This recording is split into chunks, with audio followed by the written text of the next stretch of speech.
evening, everyone. We're glad to see so many of you here.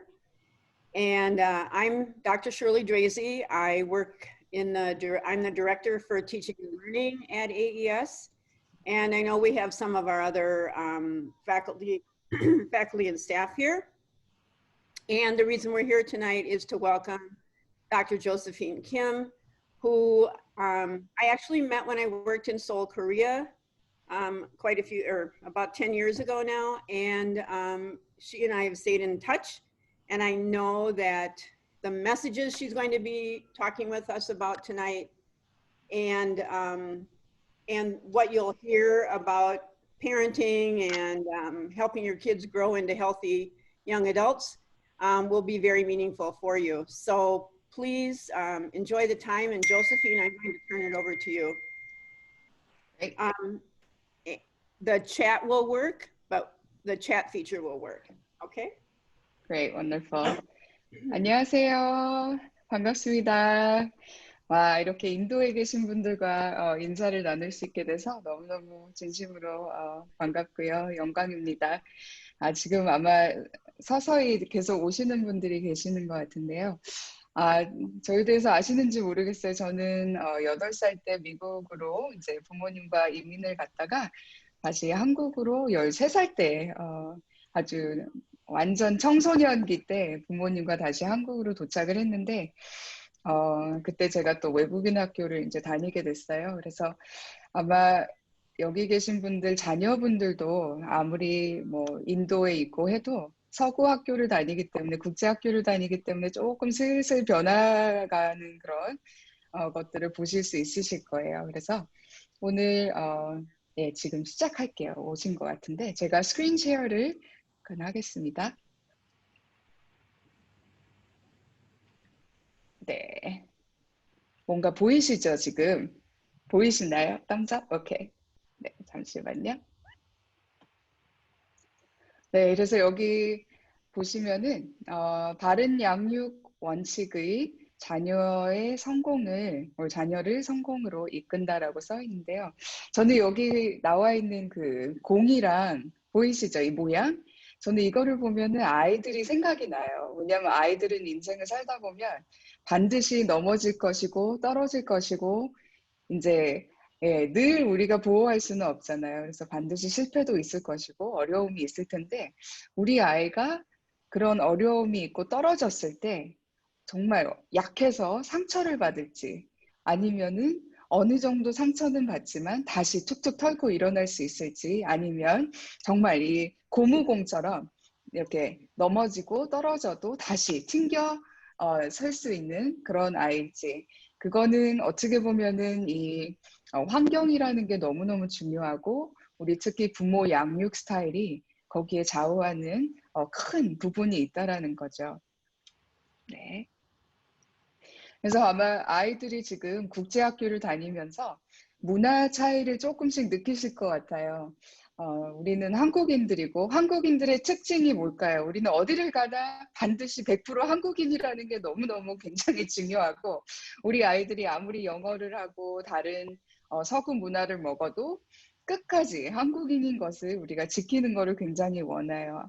하지만 아시잖아요. 이 서구 문화, 특히 한국에서 아무 데를 가지 않아도 서구 문화가 너무 많이 들어와 있기 때문에 그리고 특히 요즘 세대 아이들은 이 문화적으로 굉장히 다르다는 부분들을 아마 느끼실 수 있으실 거예요.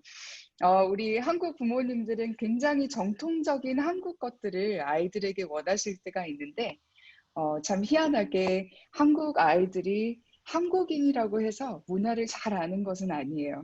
제가 한번 아이들과 만나면서 물어본 적이 있어요. 한국 문화에 대해서 무언가를 알고 있는 사람 손 한번 들어봐 했더니 아이들이 손을 못 들어요. 그랬더니 어떤 굉장히 작은 꼬마 아이가 한 7살인가 됐나 봐요. 손을 이렇게 들더니 저요! 그러면서 한다는 얘기가 소리를 잘 지르는 문화라는 거예요. 소리를 잘 지른다. 그래서 아이들이 이해하고 있는 것들은 어떻게 보면 소리 잘 지르는 거는 한국 문화가 아니라 가족 문화겠죠. 근데 이 아이가 알고 있는 그 한국 문화라는 거는 그냥 소리 잘 지르는 문화? 이렇게밖에 얘기를 못 하더라고요. 특히 우리 아이들은 서구화되면서 세상을 바라보는 그런 문화적인 시각이 마치 이렇게 안경을 쓰는 것처럼 안경을 쓰고 색이 있는 안경이라면 바라보는 것들도 다를 수 있고, 어, 이게 무슨 뜻이냐면 부모님과 아이가 똑같은 것을 경험을 하시고 같은 말을 듣고 같은 행동을 보셔도 이 문화의 차이 때문에 그 느낌과 인식하는 것들이 굉장히 다르다는 거죠. 네, 한번 계속 보시겠습니다. 그러면 이런 문화 차이들이 있는데 왜 문화를 우리가 잘 이해를 하고 그것에 따라 우리가 또 양육을 좀 이렇게 변경을 해가야 될까요? 이 문화를 이해를 못한다면 사실 서로를 오해를 하고 참 예, 그 misunderstanding이라는 게 굉장히 커질 수가 있어요. 아이는 그렇게 의도한 것들이 아닌데 부모가 봤을 때는 그렇게 인식할 수밖에 없고 또 부모는 정말 사랑해서 내가 아이에게 그렇게 했지만 아이가 받아들일 때는 그게 사랑이라고 못 느낀다라는 뜻이죠. 물론 많은 원인들이 있겠지만 그중에 가장 큰 부분이 이 문화 차이라는 것. 그러면 이 문화가 정말 어떻게 다를까요? 한번 제가 나눠봐 드릴게요. 가장 큰 차이점은 서구 문화와 우리 동양 문화의 가장 큰 차이점 중에 하나는 이 파워 디스턴스라는 거예요.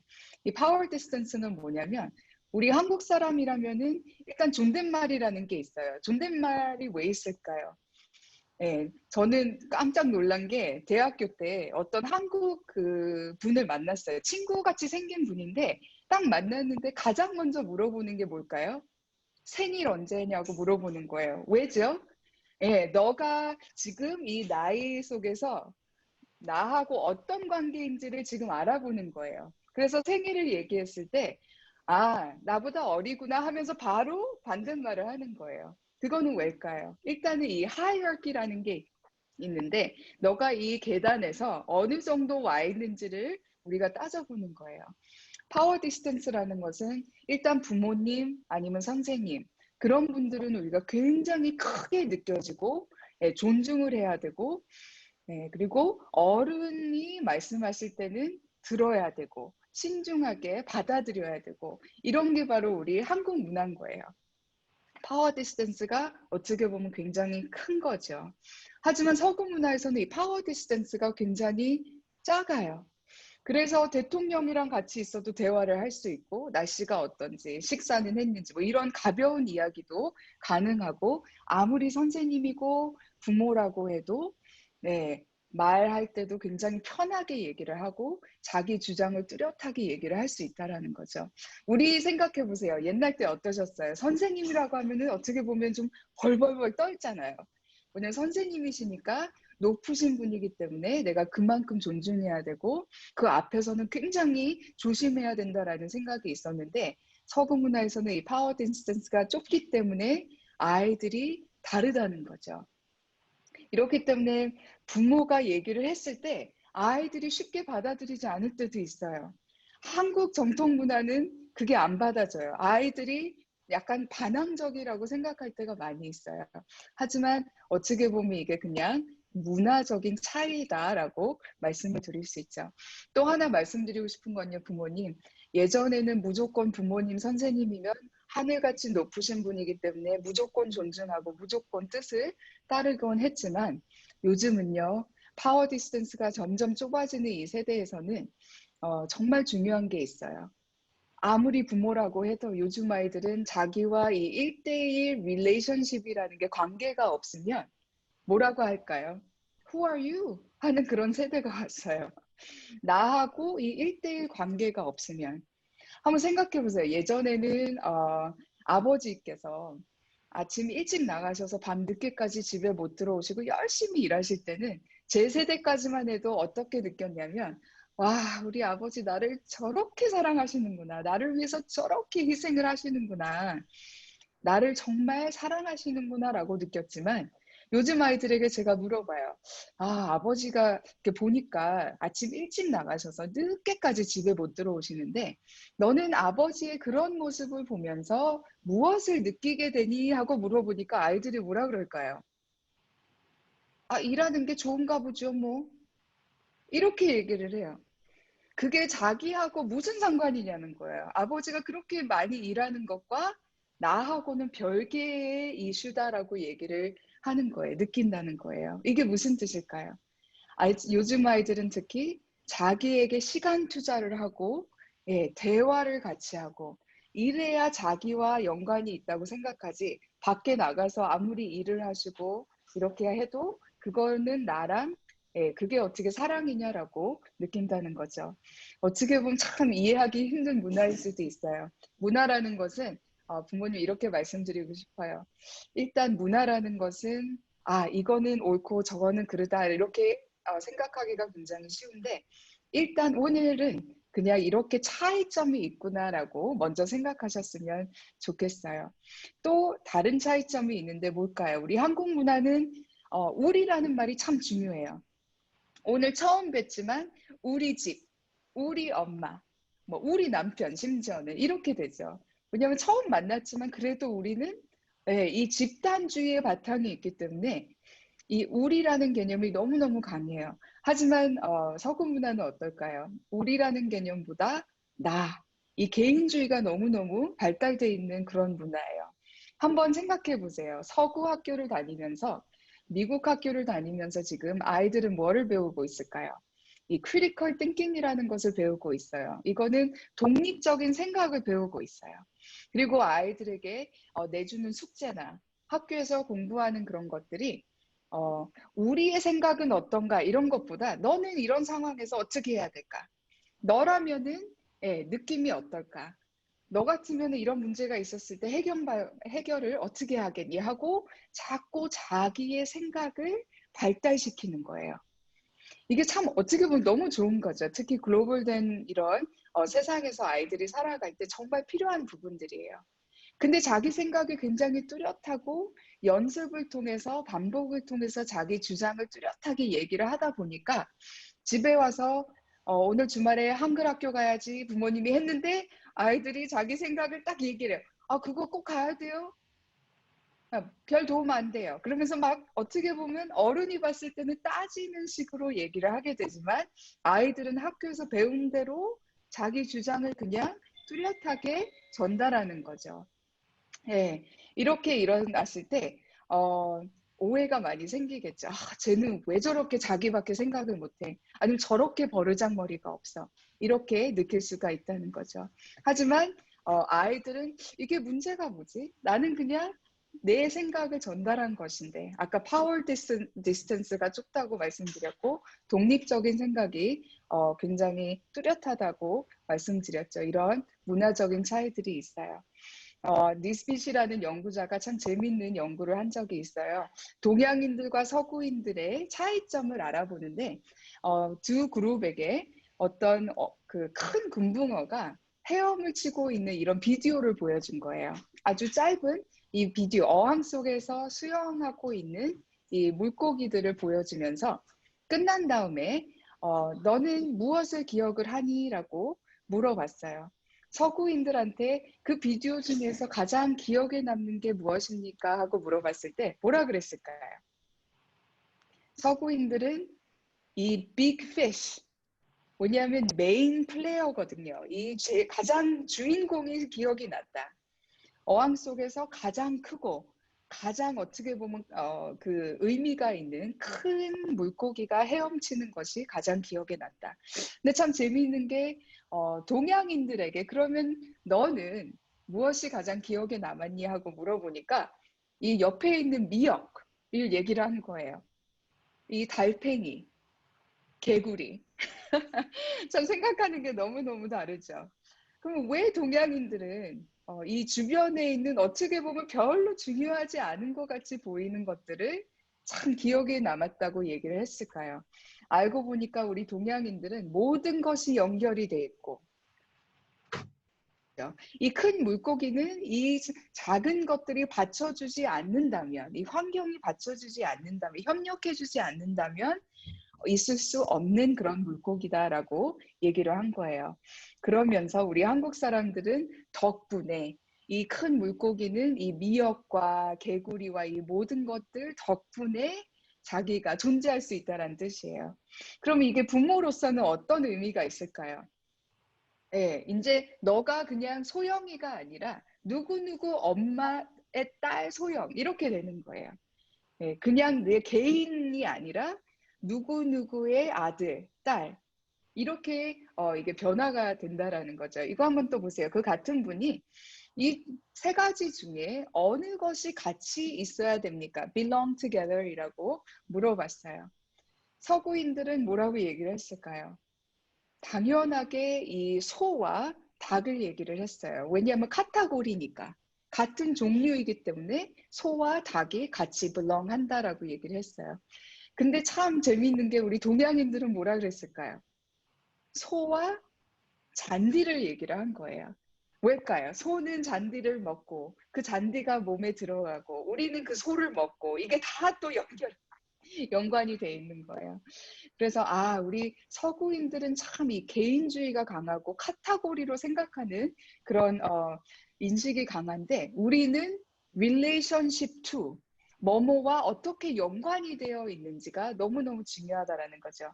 그래서 방금 말씀드렸다. 이거는 이 사람은 그냥 유진의 개개인이 아니라 누구누구의 아들인 유진이 되어버리는 거예요.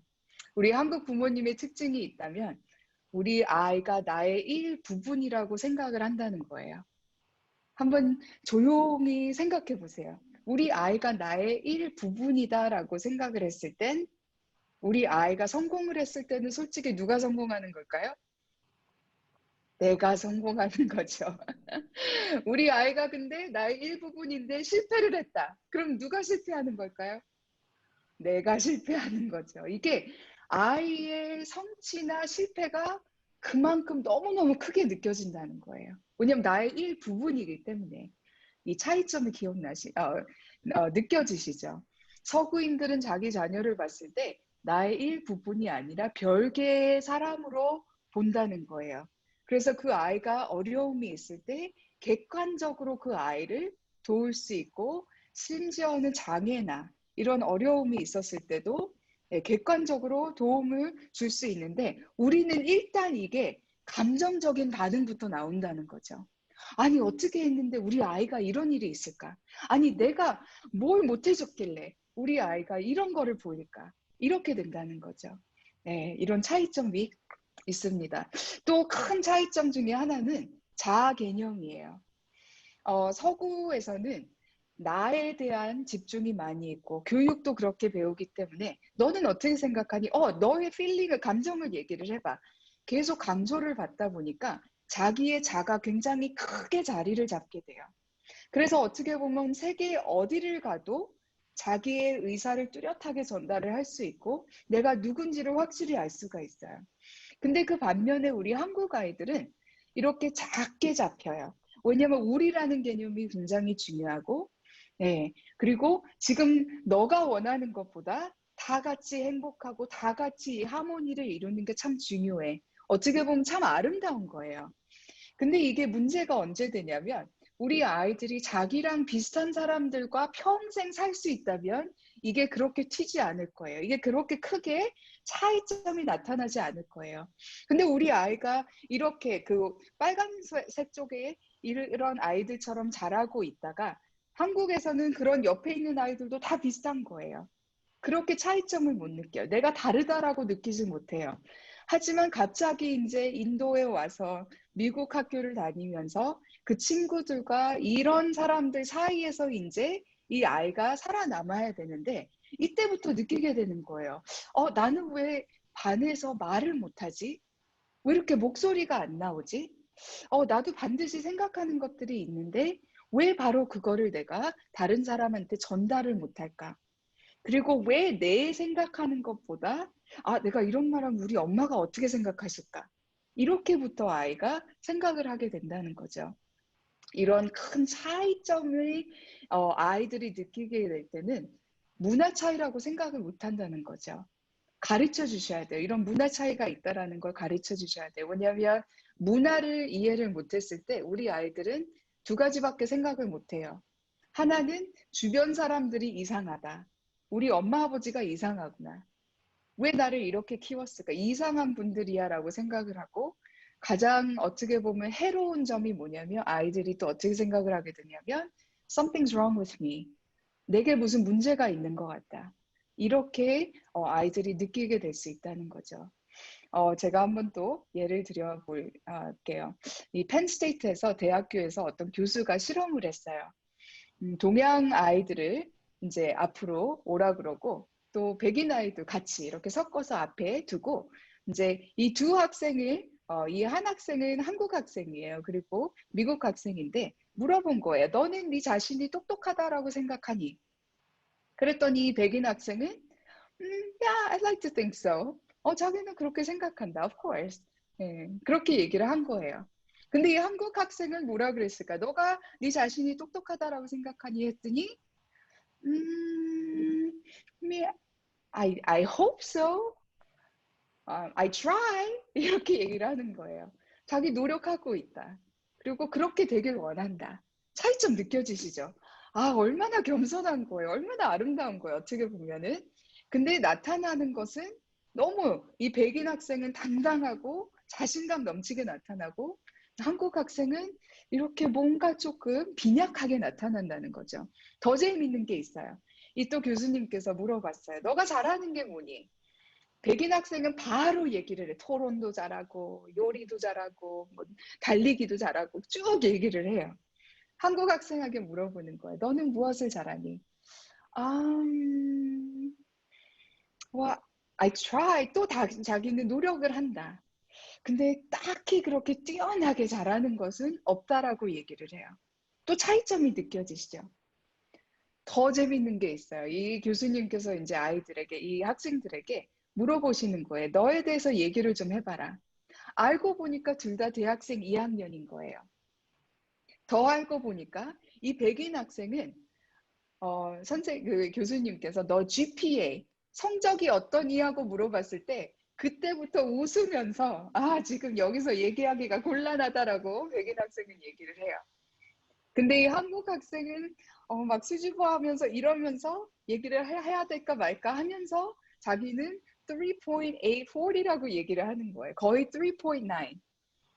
둘 다 2학년이고 더 알아보니까 이 백인 학생은 2 몇의 GPA가 있었고 더 나아가서는 이 한국 학생은 2학년인데 올해 졸업을 한다는 거예요. 4학년, 이 4년 동안 공부해야 될 것을 이 한국 학생은 2년 동안 다 끝내고 GPA가 3.8인 거예요. 그런데도 한다는 얘기가 I don't know if I'm smart. I try. I don't know if I'm good at anything. I try. 이렇게 얘기를 한 거예요. 이게 왜일까요? 이 아이가 자신감이 없어서일까요?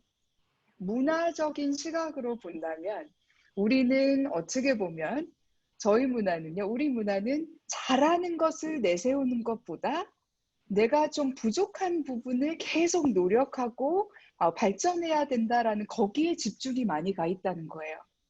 내가 우리 아이를 양육할 때 어느 부분을 더 강조를 하시나요? 아이가 잘했을 때 물론 너무너무 좋죠. 근데 아이가 못했을 때는 어떤가요? 계속 강조를 하게 돼 있어요. 왜냐하면 우리 마음은 그것을 계속 발달을 하기를 원해요. 더 시간 투자와 노력 투자를 해서 그 부분에서 우리 아이가 더 성장하기를 원해서 집중을 해서 어떻게 보면 그 부분을 키워서 얘기를 한다는 거예요. 그랬더니 우리 아이들도 나중에 커서 똑같이 한다는 거죠. 이 부모의 파워가 어디 있을까요? 나중에는 내가 옆에 있지 않아도 우리 아이들은 내 목소리가 들리고 표정이 보인다는 거예요. 여기 제가 화면에서 부모님 얼굴이 보이는데요. 표정이 어떠신가요? 네, 참 마음과 머릿속에는 어떻게 해야 될지 잘 알거든요. 근데 가끔 여기에서 나오는 것이 참 매치가 안 돼요. 저도 책도 막 4권이나 쓰고 아는 거는 너무 많은데 아이와 씨름하다 보면은 막 나와요. 네, 그런 것처럼 이런 문화적인 부분이 있기 때문에 우리 아이가 우리 아이들과 비슷한 아이들과 계속 생활을 한다면 잘 모르겠지만 특히 이렇게 다르게 크는 양육되고 있는 아이들과 지내고 있다라는 것을 우리가 좀 생각하시면 좋을 것 같아요. 네, 그래서 높은 자존감을 키울 수 있는 특히 부모 양육 스타일이 있는데요. 이거에 대해서 한번 같이 나누겠습니다. 첫 번째는 우리가 흔히 알 수 있는 독재자형 양육 방식이에요. 그리고 방임형도 있고 허용형 그리고 권위형. 여기 딱 네 가지만 들으셨을 때 어떤 방법이 가장 자존감을 높이 키울 수 있을까요? 하면은 대부분 우리 한국 부모님은 이 허용형을 얘기를 하세요. 뭐냐면 많은 것을 지지해주고 허용해주고 제재를 하지 않는다면 우리 아이가 자존감이 높이 크지 않을까. 특히 내가 칭찬을 많이 해준다면 우리 아이가 자존감이 높아지지 않을까라고 오해를 하고 계세요. 부모님 아셔야 돼요. 잦은 칭찬은 우리 아이 자존감을 약하게 만드는 거예요. 왜일까요? 어머머머, 오늘도 밥을 열심히 먹었어. 어머머머, 밥을 하나도 안 남기고 먹었니? 애가 막 15살인데 아직도 이런 칭찬을 하신다. 그러면 어떻게 될까요? 아주 사소한 것들도 자기가 아주 대단한 걸 해낸 것처럼 느끼게 돼요. 그렇다면 참 희한한 게 학교 가서도 뭔가 조그만 것을 했을 때 왜 칭찬 안 해주지 하고 기대하고 있어요. 계속 외부적인 칭찬이 없으면 이게 안 되는 거예요. 그래서 이 속사람이 굉장히 빈약하고 약하게 커요. 부모님 칭찬을 하셔도 현명한 칭찬, 근거 있는 칭찬을 하셔야 돼요. 아, 어제 늦게까지 손님이 오셔가지고 너가 피곤했을 텐데 아침에 일찍 쓰레기를 내놨구나. 아, 정말 고맙다. 이거는 근거 있는 칭찬이에요. 왜죠? 이유를 얘기를 하고 그냥 주는 칭찬이 아니라 확실한 근거가 있는 칭찬이라는 거죠. 그리고 과정의 칭찬을 하는 거.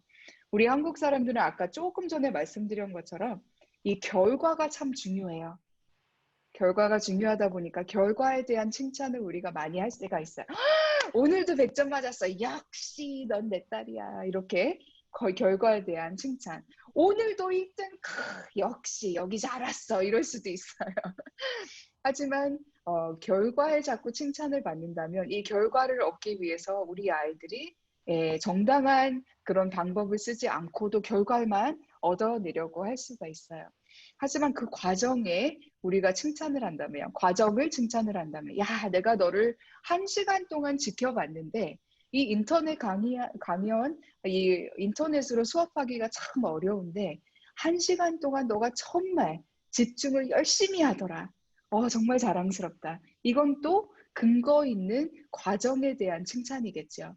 과정에 대한 칭찬이 여러 가지 자주 있는다면 우리 아이들은 과정에 집중을 하게 돼 있어요. 그리고 아시죠? 과정에 열심히 하는 아이들은 반드시 성공하게 돼 있어요.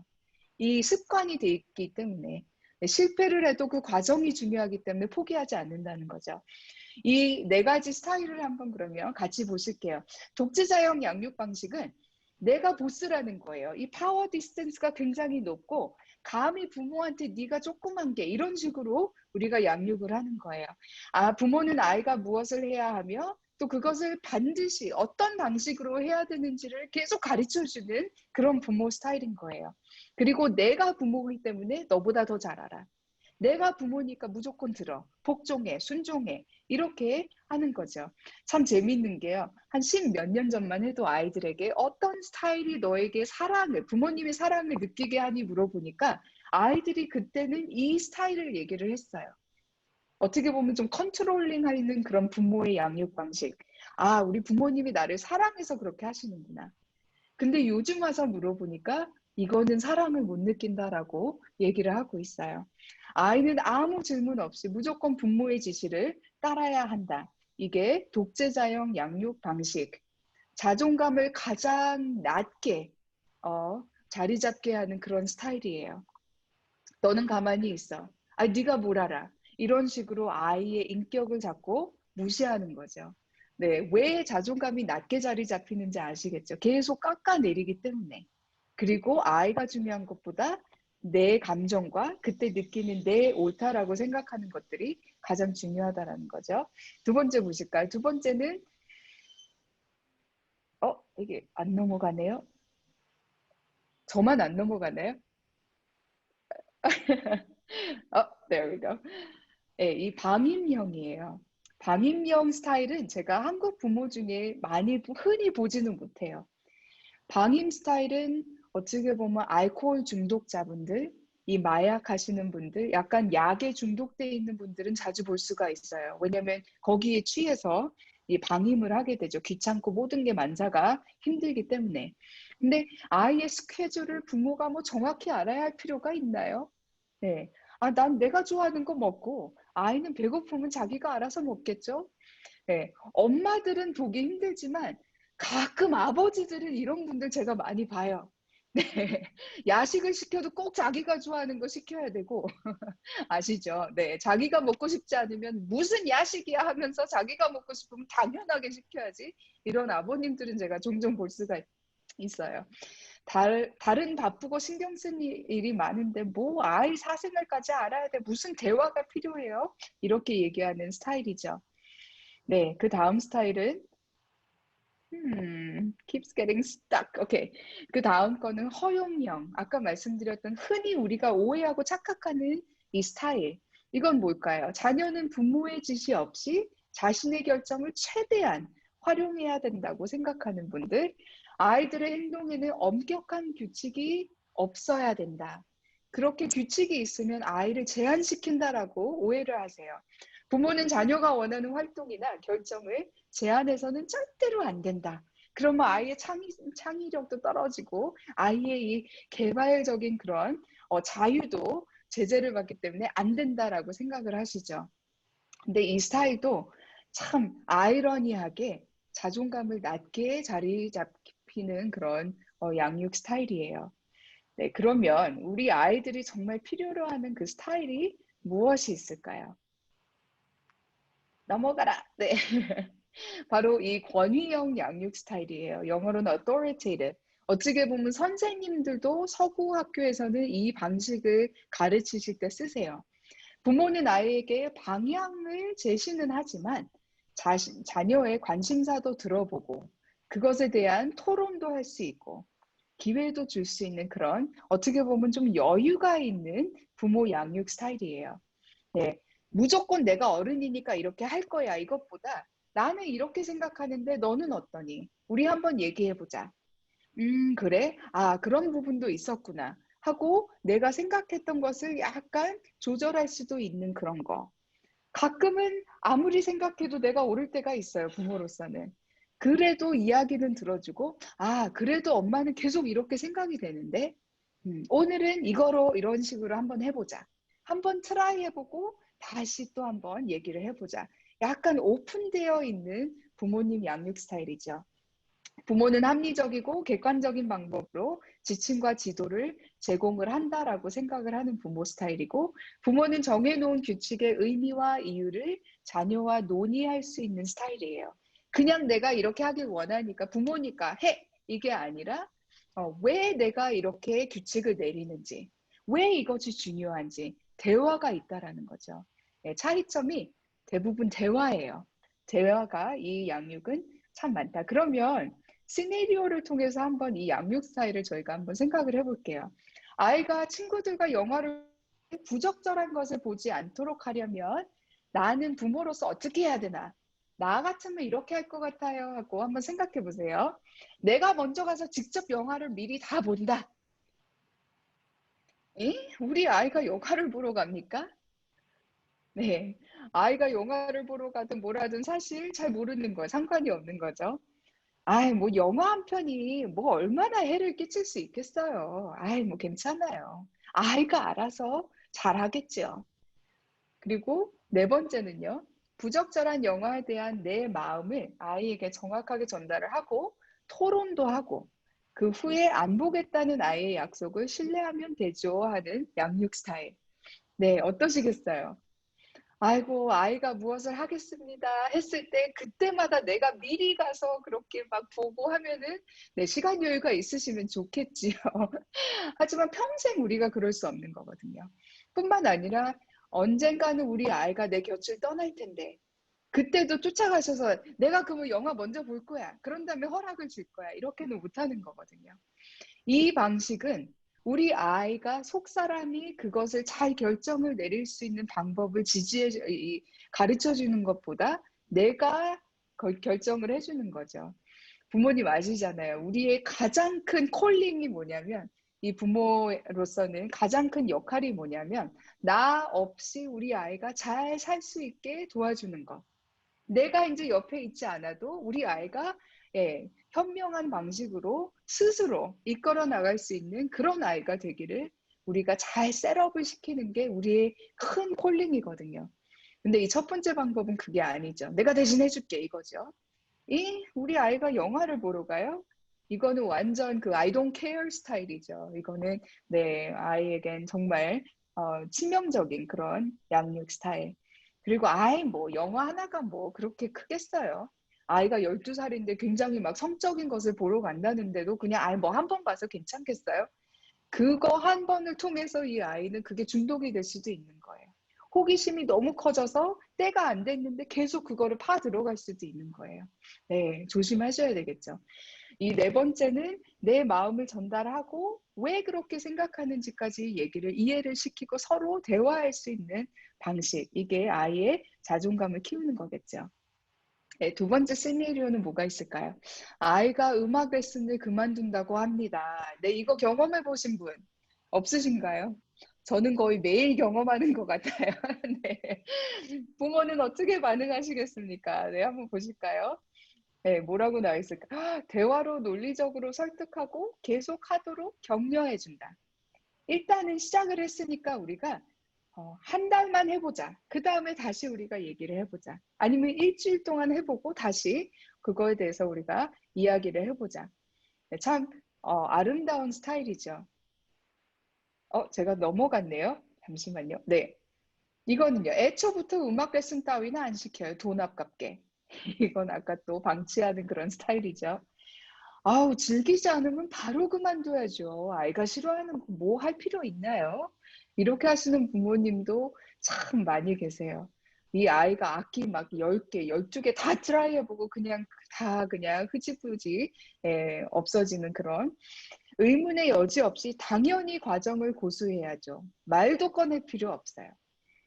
예, 제가 자주 본 스타일 중에 이게 가장 아마 자주 있는 것 같아요. 아, 돈 아깝게 시작했는데 우리 한국인들로서 그 자주 얘기하는 거 있잖아요. 칼을 한번 뽑으면 끝까지 뽑아야지 뭐 이런 식으로 네, 한 번 시작했으면 끝장을 내야 된다라는 뜻인데 예, 좋을 수도 있어요. 하지만 그 과정에 있는 대화와 이해시키고 또 아이의 의견도 들어보고 그리고 단 한 번 대화를 통해서 끝내려고 하시면 안 돼요. 늘 우리는 그거를 좀 오픈 둘 필요가 있어요. 해둘 필요가 있어요. 그래, 그러면 이번 주에는 이렇게 한번 해보자. 그런 다음에 다시 한번 이거에 대해서 우리가 대화를 해보자구나. 주말에 자녀에게 어떤 통금 시간을 부과합니까? 나를 깨우지만 않으면 원할 때 들어와도 돼요. 또 방치하는 거죠. 정각 오후 10시, 1시도 늦으면 안 돼요. 학교 활동이 10시 15분까지 있다라는데도 무조건 일찍 10시까지 집에 와야 된다는 부모. 또 같이 정한 것과 상황에 따라 유연합니다.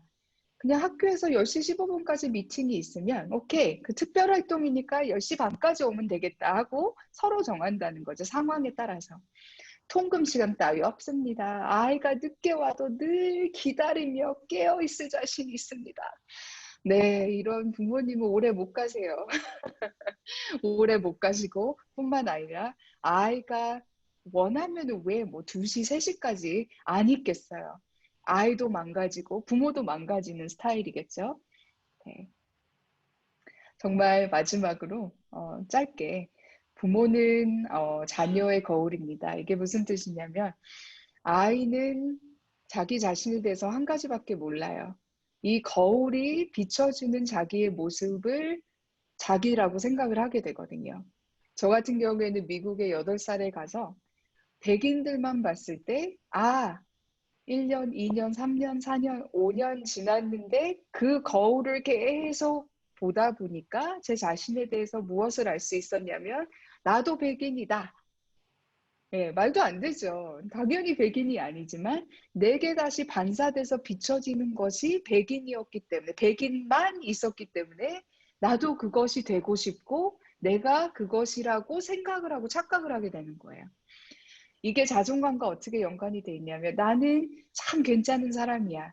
나는 사랑받을 만한 권리가 있는 아이이고 잘해낼 수 있는 아이라 이렇게 생각하고 있는 아이들도 계속 그 거울에 반사돼서 나에게 비춰지는 모습이 아유 너는 그래서 안 돼.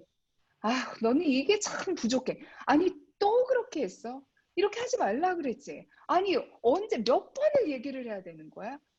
이런 모습이 계속 아이에게 비춰지게 된다면 아이는 안타깝게도 그게 자기가 되어버리는 거예요.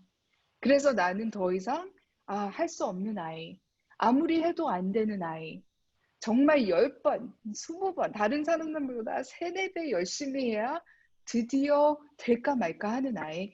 그렇게 그 모습이 굉장히 중요하다라는 거죠. 그래서 우리가 비춰지는 이 거울 속에서 비춰지는 이 모습이 너무너무 중요하고 자녀도 역시 부모의 거울이죠. 이건 또 무슨 뜻일까요? 부모가 보여주는 대로 아이가 하게 돼 있잖아요. 가끔 저는 아이가 짜증을 너무 많이 내서 와, 우리 아이들 정말 이렇게 짜증을 많이 내는 아이일까? 근데 그때 제가 솔직해진다면 혹시 내가 요즘 짜증을 좀 많이 냈나 하고 솔직해진다면 답이 뭘까요? 정답이 바로 거기에 있는 거예요. 왜냐면 아이가 나의 거울이기 때문에 내가 보여주고 하는 대로 그대로 아이도 나에게 다시 비춰준다는 거죠. 그때 내가 그거를 빨리 깨닫고 이런 모습을 계속 보여주면 안 되지. 오케이. 아이와 또 대화를 통해서 또 으쌰으쌰 한번 하고 엄마도 노력할 테니 너도 한번 노력해보자 하고 거울을 리세팅할 필요가 있어요. 리세팅 했을 때 또 트라이하고 왜 안 넘어지겠어요? 또 왜 안 싸우겠어요? 또 왜 화를 안 내겠어요? 당연하게 하죠. 근데 차이점은 그 authoritative의 차이점은 우리가 그럴 때마다 스톱 시키고 우리 다시 한번 해보자. 리세팅 다시 해보자. 그래서 지금 특히 이 팬데믹 때문에 코비드 때문에 얼마나 힘드세요. 이게 한 번도 우리가 해본 것이 아니라 정말 힘들 수 있고 또 아이도 자기 나름대로 스트레스 받을 수 있고 우리도 특히 워킹 부모님들은 이 많은 것들 역할을 해야 되기 때문에 너무너무 힘들 수가 있는데요. 이럴 때마다 그 리세팅이 어떻게 보면 매일마다 필요해요. 저희 같은 경우는 아침마다 이제 패밀리 미팅을 통해서 오케이, 오늘 우리가 해야 할 것들 리스트를 쫙 만들고 오케이, 나는 이거, 너는 이거 이렇게 서로 공유를 하고 요때 2가지 해놓고선 우리가 또 체크인 한번 해보자. 이런 식으로 계속 이게 없으면은 아주 하루가 엉망이에요. 짜증도 계속 올라가고 화도 계속 올라가고 서로에 대한 그 막 기대치도 계속 실망시키게 되고 이러기 때문에 계속 이 리세팅이 정말 필요한 거를 많이 느끼게 됩니다. 네, 제가 여기까지만 하고요. 이제 아마 질의응답으로 넘어갈 것 같아요. Dr. Tracy, I don't know how you want to do the Q&A, but I think we're ready for that. I'll stop sharing.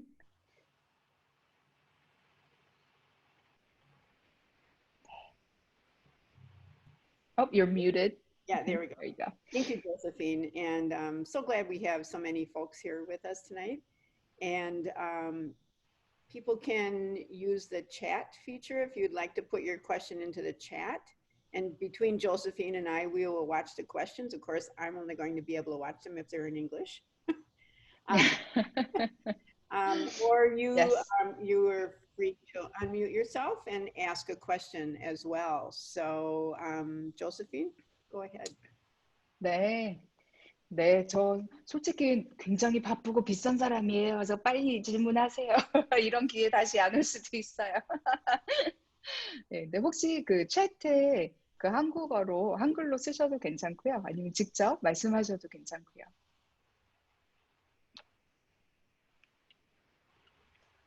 And I put us on gallery view so we can see everyone who's here.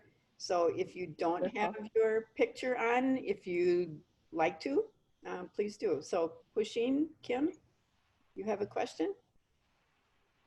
선생님 반갑습니다. 교수님 너무 네, 반갑습니다. 네, 감사합니다.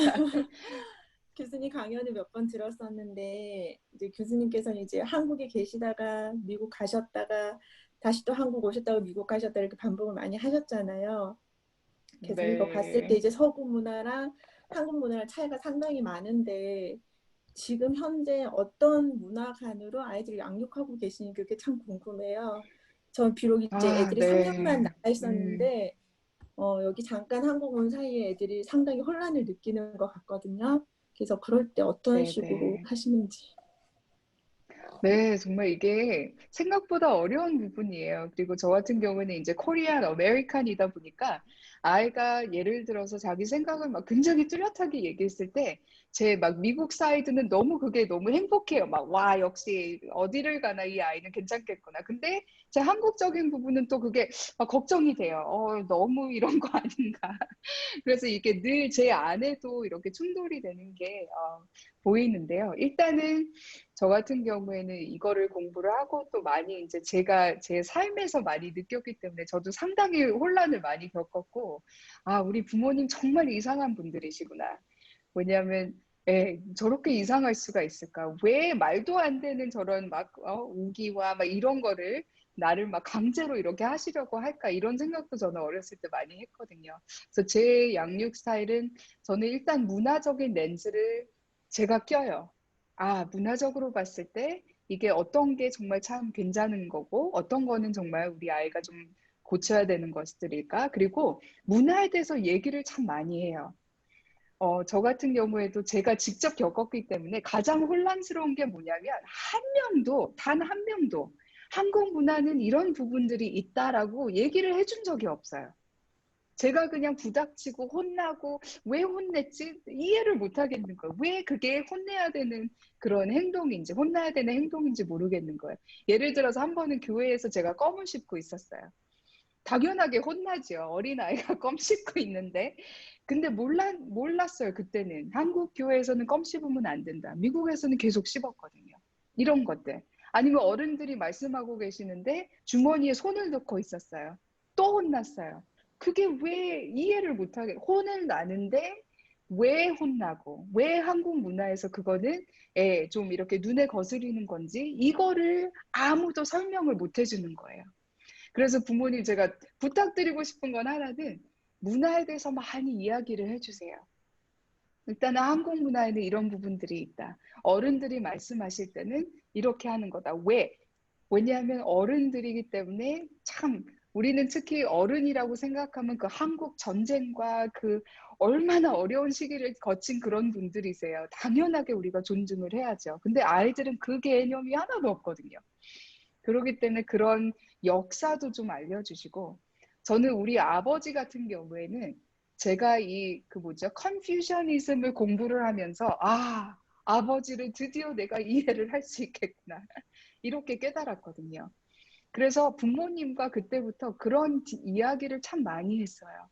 아, 제가 어렸을 때 이렇게 행동했을 때 엄마 아버지는 그거를 어떻게 인식을 하셨어요? 알고 보니까 반항적이고 자기밖에 모르고 이 개인주의인 건데요. 근데 저는 그게 아니었고 이런 거였다. 물론 이제 어른이 돼서 이야기가 많이 편해질 수도 있지만 일단은 누군가가 나에게 그런 차이점에 대해서 좀 이야기를 해줬으면 내 그 청소년기가 훨씬 더 편안하지 않았을까. 이런 생각을 많이 하거든요. 그래서 일단은 좀 많이 가르쳐 주시고 학교에서 배우는 문화는 뭘까? 우리 한번 그거에 대해서도 얘기를 좀 들어보자. 이렇게도 해주시고, 네, 제 아이하고도 이런 대화를 지금 너무 어려요. 사실 아이가 3학년인데 너무 늦게 시작했어요. 저 큰일이에요. 근데 어리지만 이런 이야기를 늘 같이 해요. 네. 그리고 좀 길어지지만 정말 중요한 거는 이 코드 스위칭이라는 거를 빨리 가르쳐 주셔야 돼요. 이 코드 스위칭은 뭐냐면 너가 서구적인 그 문화 속의 사람들과 있을 때는 행동과 말을 거기에 맞게 조정을 하고 한국 문화와 한국 사람들과 같이 있었을 때는 또 그 말과 행위를 너가 그 문화적으로 맞게 이렇게 변경을 시킨다는 게 옛날에는 저는 그게 이중 성격이라고 굉장히 이상한 거라고 생각을 했어요. 하지만 그거는 어떻게 보면 이 이중 문화와 3개의 문화를 알 수 있는 아이들만의 스킬이에요. 이거 하나만 잘할 수 있어도 온 세계를 다니면서 성공적으로 살 수 있어요. 눈치껏 이 문화에서는 이게 올바른 것이고 이 문화에서는 내가 이렇게 변경을 시켜야 되겠구나. 이걸 바로 코드 스위칭이라고 해요. 네. 도움이 되셨으면 좋겠습니다, 언니. Another question. Otherwise, I'm going to introduce someone else to Josephine. Sure. Angela Mack is here tonight. She's one of our new high school counselors. And Angela and I both actually at different times worked at Seoul Foreign School, and Angela is just coming from Jeju as well. Angela, you want to say a few things to folks? Hi, I just wanted to introduce myself and say that I'm Angela Mack, the new high school counselor. 저 한국말을 조금 할 수 있어요.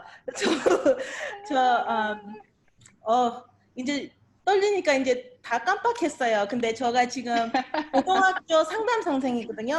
5년 동안 한국에 있고 3년에 서울 있다가 2년에 제주도 있었어요. 그래서 I don't know how to say Josephine Kim 하고 같이 It's okay.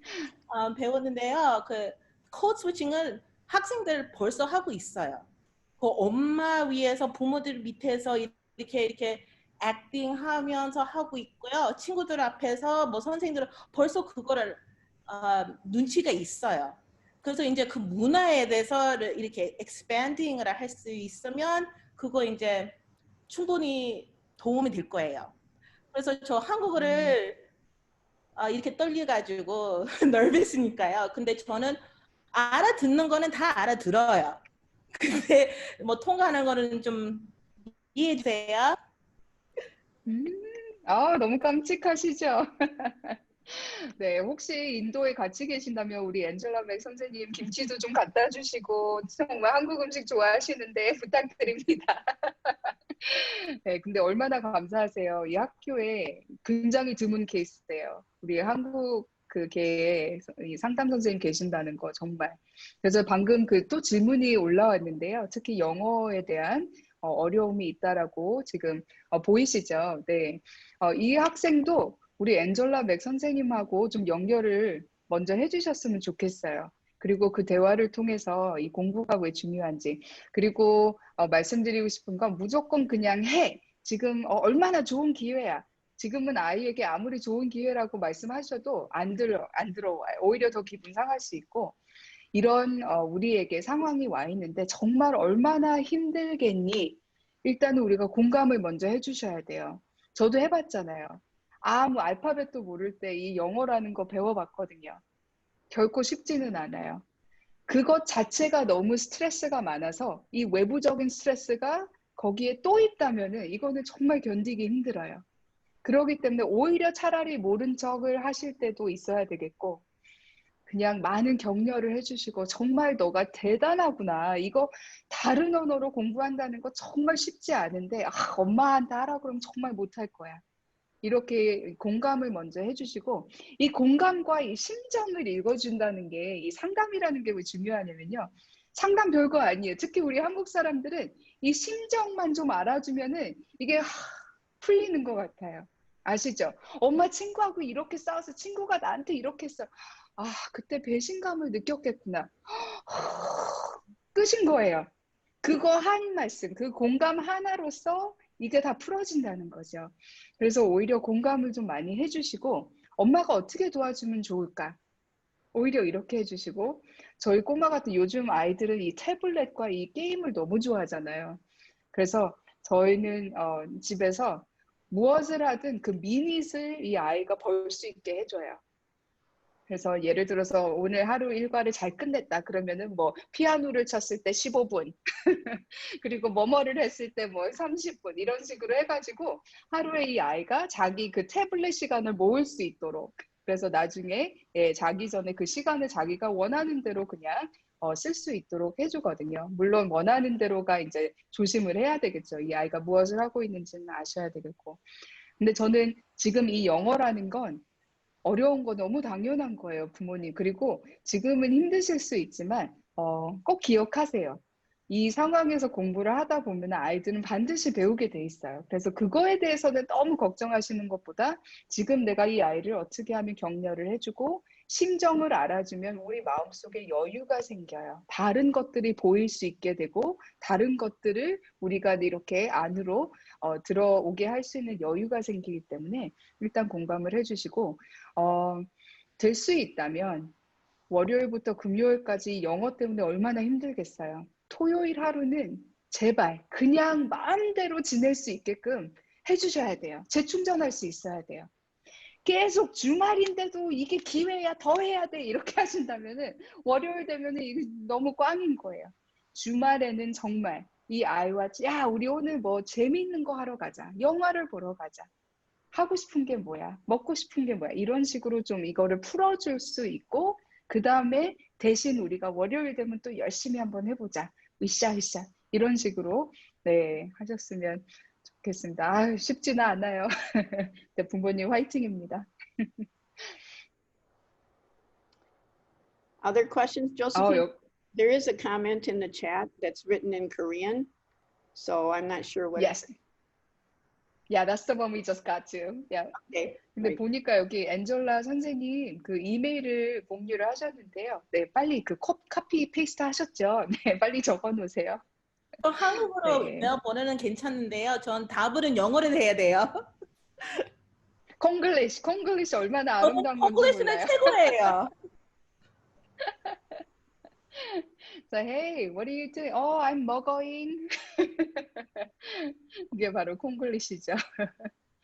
네, 근데 부모님 제가 시간이 많이 돼서 마지막으로 격려를 해드리고 싶은 건 뭐냐면 저도 완전 지옥 같았어요. 제 지금 모습만 보시고 제 지금 역할만 보시고 상황만 보시면은 뭐가 그렇게 힘들었을까 하실 수도 있지만 정말 힘들었어요.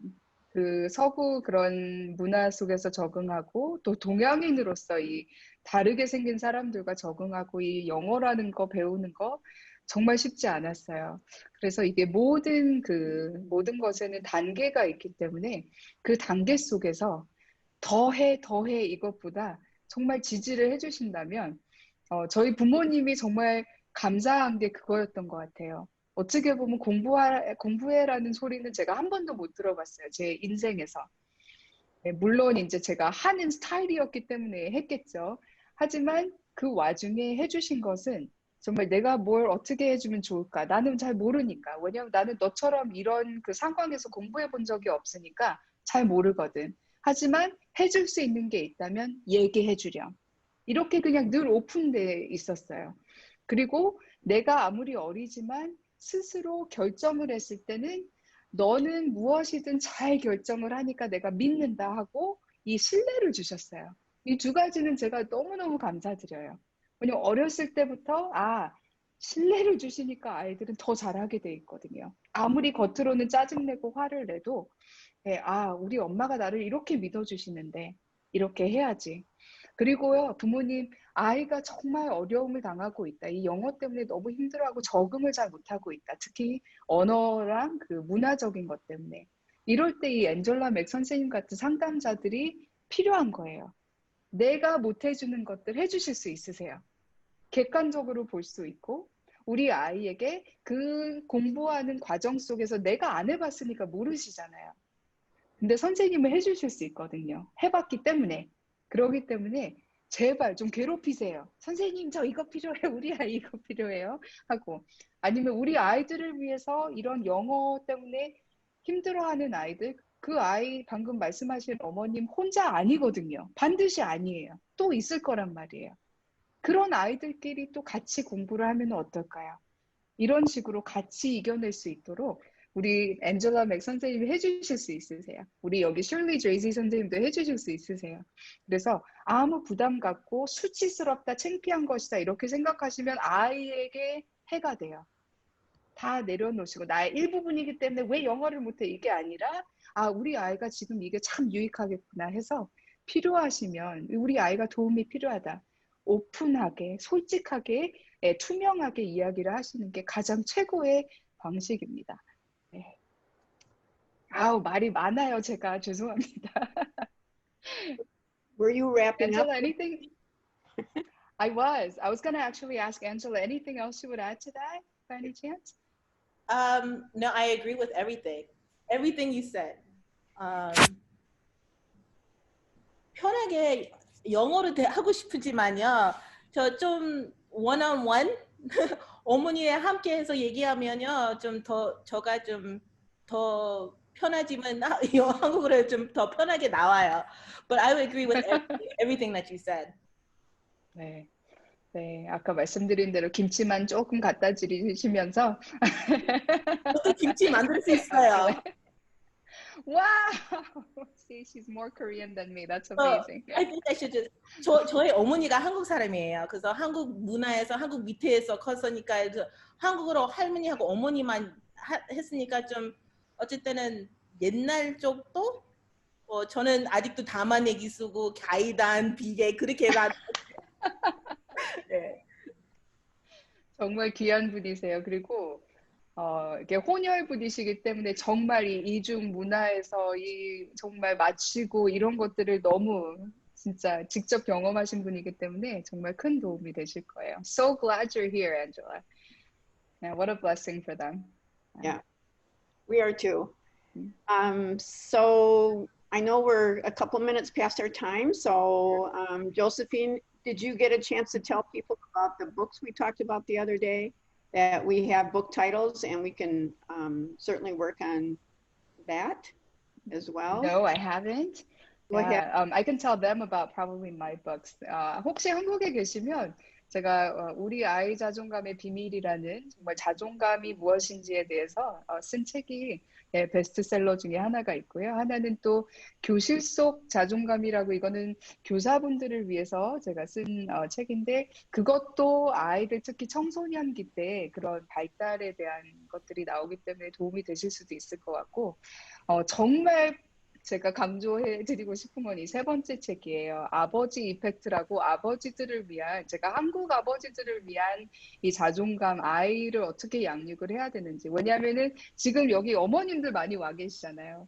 근데 우리 아버님들은 아직도 약간 바깥 사람이라는 그 문화가 있기 때문에 아버지들이 참 하시는 역할이 엄청나거든요. 근데 그걸 잘 모르시는 것 같아서 이 세 번째 아버지 이펙트 책은 그분들을 위해서 쓴 거고 제가 12월 달에 EBS 0.1%의 비밀이라는 프로가 있었어요. 그래서 5부작으로 이제 나와서 강연을 했는데 그거 혹시 보실 수 있으시면 도움이 되실 것 같고 그것도 책으로 이번에 나왔어요. 그래서 0.1%의 비밀 EBS 저와 또 다른 한 교수님의 글들이 거기에 있습니다. 도움이 되셨으면 좋겠어요. 네. Okay. So thank you everyone for being here. I'm going to say 감사합니다 to Josephine, to all of you. Thank you. Please, when you're all able to come back with your children to campus, please say hello anytime you want to when you see me on campus or Angela. And Angela has put her email in there for you to contact her too if you have any questions or concerns. And you can always contact me as well. This session has been recorded and we will be posting it to the website and making it available to everyone in the Korean community too. We are looking at some possibilities with Josephine about maybe doing another session or two somewhere in the near future. And so, of course, we'll get the word out again, but really thank you all for being here tonight. And Josephine, 감사합니다. It's always wonderful to be here. 감사합니다. Yes, always great to be here. Thank you. 감사합니다, 부모님. 화이팅입니다. 저희 화이팅하고 끝날까요? 하나, 둘, 셋, 화이팅! 네, 화이팅! Bye. 박수. Thank you.